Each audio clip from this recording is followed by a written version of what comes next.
Hello and welcome to SaltWire today for Monday, June 12th. I'm your host, Kate Walker. Halifax and most of the country is expecting a hotter than average summer just around the corner. On a hot day like today, above 25 degrees, HRM is working on a cooling center strategy.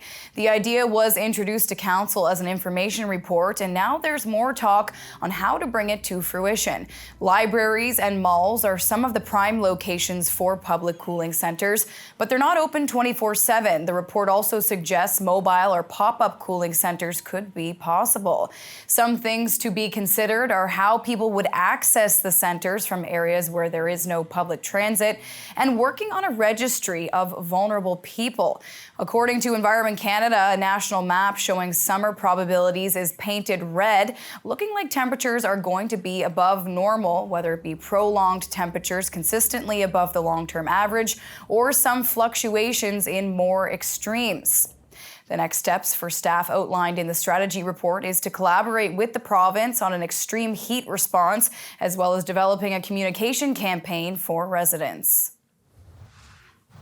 Children and some people with special needs in Nova Scotia can soon get better access to dental care. A new agreement between the province and dentists allows dentists to bill the province separately for scaling for children 14 years and younger and people in the Individuals with Special Needs Oral Health Program. Scaling is a type of cleaning that goes below the gum line to remove plaque. Nova Scotia will also cover the cost of sedation and silver diamine fluoride application, which stops the spread of cavities as part of the Children's Oral Health Program and the Special Needs Program. The agreement also means the province will pay for the cost of dentists' specialized training and mentorship that may be required when taking over the care of patients in the Special Needs Program from a retiring dentist. This all begins on July 4th. More wildfire evacuees have been sent home in HRM over the weekend. Recovery efforts continue as part of Phase 3 of moving people home. The fire in Tantallon is still considered under control, but not out. There will be no more emergency alerts sent out for rescinded evacuation orders. As of last night, these were some of the streets where evacuation orders were lifted completely or partially. The Barrington Lake wildfire in Shelburne County is still classified as being held. It's still not under control, but has not grown in size. There are 55 firefighters from DNRR, 5 from PEI, 14 from Newfoundland and Labrador, 17 from the United States, and 41 from D&D. Volunteers are also on call, so still a large crew working together to get this extinguished completely. The province says as weather allows, DNRR helicopters will be flying over wildfires in the province and using infrared scanners to detect hotspots. Maritimers have been leaning on one another during the devastation of these fires, and they did so in big numbers at the wildfire recovery concert that rocked the Scotiabank Centre on Friday night. The proceeds from the concert raised $330,000 for the United Way. The show included performances from headliners Matt Mays, Neon Dreams, Jen Grant, Classified, and the Joel Plaskett Emergency. The event was put together in less than a week because of community efforts and Nova Scotians coming together to help one another in a time of need. And speaking of concerts, after 3 decades, Shania Twain will return to Halifax tonight. The 57-year-old best-selling female artist in country music history and 5-time Grammy Award winner is on tour with her latest album, Queen of Me, her first new music in 6 years. She will play Scotiabank Centre after hitting the road in the U.S. in April. She will head to Moncton later this week and wrap up her tour in September in the U.K. The last time the Timmins, Ontario artist performed in Halifax was in 1993, opening for Ricky Van Shelton. Twain contracted Lyme disease in 2003, which nearly stole her ability to sing. She had corrective surgery, saving her voice, but she sounds remarkably different than when she was at the top of the charts in the 90s with albums such as Come On Over, which has sold over 40 million copies. The concert starts at 7:30 in what's expected to be a very busy downtown scene. It's time now for a glimpse of today's Thinking Out Loud with Sheldon McLeod. Today, Sheldon is speaking with Kevin Cunningham, who is frustrated with the ongoing school support worker strike. You did have a call to action to the Premier. Tell me what you hope to have happen.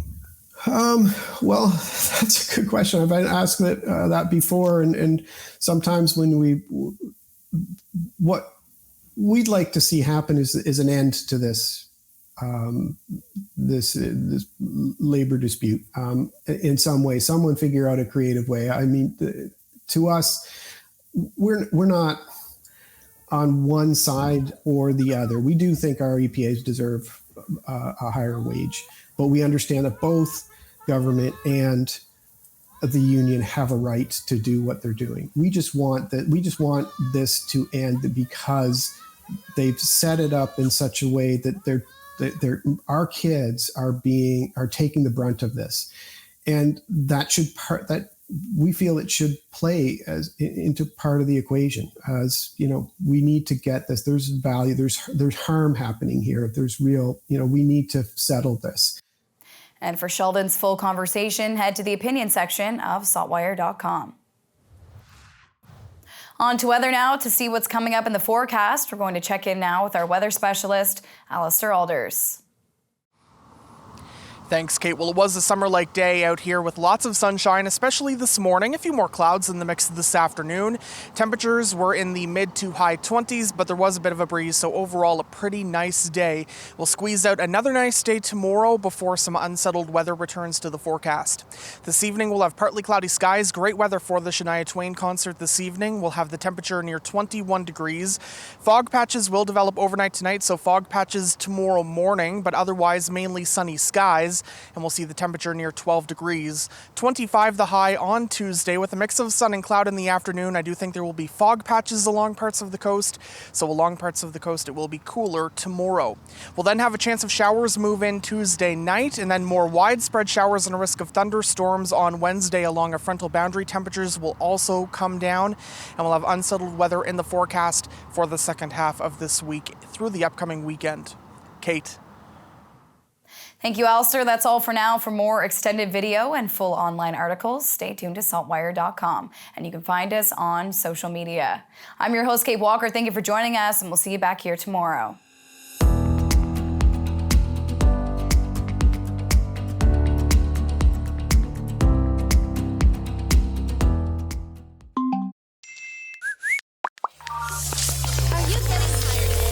Turn off the noise. Tune in to what matters. What matters is information you can trust. What matters is the news you can use to make life's big decisions. Informed healthcare choices, casting the smart vote, or opening that business. What matters is understanding the world around you. Let SaltWire connect you to what matters with unlimited access to the information you need for only $20 for the first year. Become a member today.